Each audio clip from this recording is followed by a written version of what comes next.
మనకు FCD office అండి. ఇది ఫ్యూచర్ సిటీ డెవలప్మెంట్ అథారిటీ. మన మీర్ఖాన్పేటలో వస్తున్న 20 ఎకరాల్లో శరవేగంగా రెడీ అవుతున్న ఎఫ్సిడి ఆఫీసు 20 acres లో ఇక్కడ నుంచి అక్కడ వర్క్ చూడండి. ఖచ్చితంగా మన ముఖ్యమంత్రి గారు సీఎం రేవంత్ రెడ్డి గారు ఖచ్చితంగా డిసెంబర్ నెలలో ఖచ్చితంగా ఓపెన్ చేయాలి దీన్ని టార్గెట్ పెట్టి శరవేగంగా పనులు జరుగుతున్నాయి. టార్గెట్ పెట్టి చేస్తున్నారు. ఎందుకంటే లాస్ట్ వీక్ వచ్చినప్పుడు అసలు ఇది రెడీ కాలేదు. ఇప్పుడు చాలా స్పీడ్గా రెడీ అయిపోయింది. పక్కనే ఎన్టీఆర్ తాండా అని ఉంటుంది చూడండి.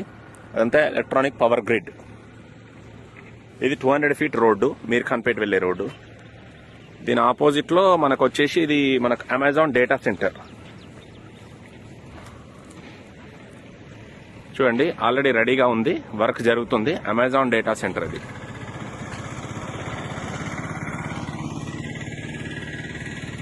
దీనికి పక్కనే మనకు 600 ఎకరాలు గవర్నమెంట్ ఇక్కడ రైతులు భూములు